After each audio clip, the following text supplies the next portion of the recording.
नमस्कार। नवरात्रि का चौथा दिन और आज बारी है दिव्य माँ के चौथे स्वरूप देवी कूष्मांडा की। तो आज हम जानेंगे कि इनकी पूजा कैसे की जाती है और इनका महत्व क्या है। जरा सोच कर देखिए, एक ऐसी शुरुआत जो किसी बिग बैंग या बड़े धमाके से नहीं बल्कि बस एक हल्की, एक दिव्य सी मुस्कान से हुई हो। सुनने में कितना खूबसूरत लगता है ना?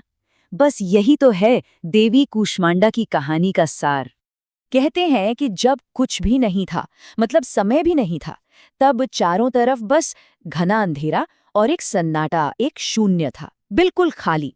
और फिर उसी घने अंधकार के बीच से एक दिव्य शक्ति प्रकट हुई।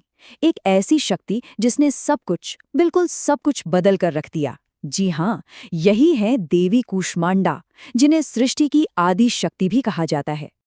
अब देखिए, इनका नाम ही कितना गहरा है। कू मतलब थोड़ा, ऊष्मा यानी ऊर्जा, और अंडा मतलब ब्रह्मांडीय अंडा। तो इसका मतलब क्या हुआ? मतलब ये कि उन्होंने अपनी जरा सी ऊर्जा से इस पूरे ब्रह्मांड को, इस कॉस्मिक एग को जन्म दिया। कमाल है ना? और ये कोई हिंसक क्रिएशन नहीं था, कोई धमाका नहीं हुआ।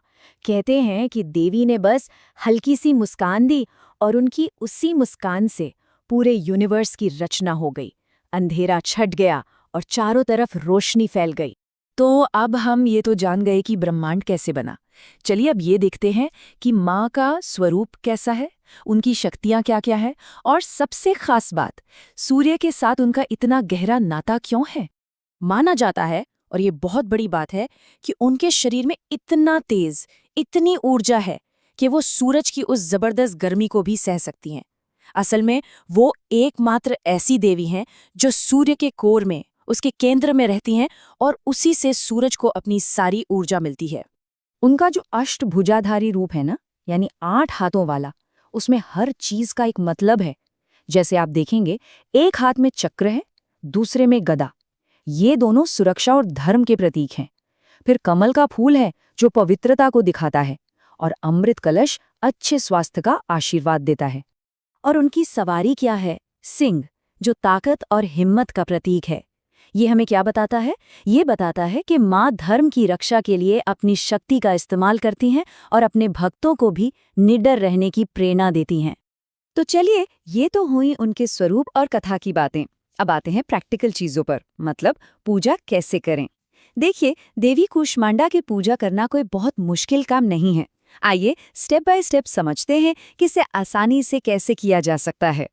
तो सबसे पहले सुबह जल्दी उठकर नहा धोकर पीले कपड़े पहनने हैं। फिर सूर्यदेव को जल चढ़ाना है और पूजा का संकल्प लेना है।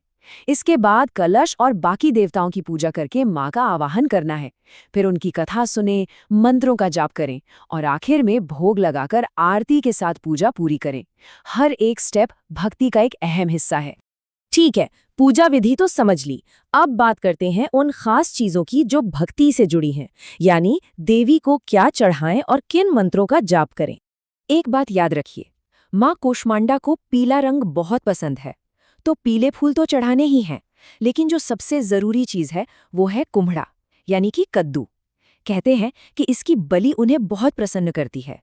आप कद्दू से बने पेठे या मालपुए का भोग भी लगा सकते हैं, ये बहुत शुभ होता है। अब आते हैं मंत्र पर। सबसे सरल और मुख्य मंत्र है ओम कुष्मांडाय नमः। बस इतना ही। पूजा करते समय पूरे मन से, पूरी भक्ति से इस मंत्र का जाप करें। इससे आप उनकी कृपा और उनकी मौजूदगी को महसूस कर पाएंगे। एक और बहुत सुंदर मंत्र है जो अक्सर लोग बोलते हैं, या देवी सर्वभूतेषु माँ कूष्मांडा रूपेण संस्थिता नमस्तस्यै नमस्तस्यै नमस्तस्यै नमो नमः। इसका सीधा सा मतलब है कि हे देवी, जो सभी जीवों में माँ कूष्मांडा के रूप में मौजूद हैं, हम आपको बार बार प्रणाम करते हैं। ये मंत्र बताता है कि वो हर जगह, हर चीज में है।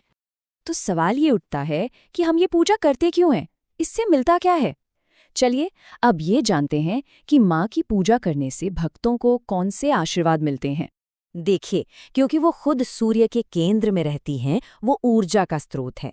तो जाहिर है, उनकी पूजा करने से जीवन में हर तरह की शक्ति और एनर्जी आती है। इससे आपको फिजिकल और मेंटल दोनों तरह की स्ट्रेंथ मिलती है।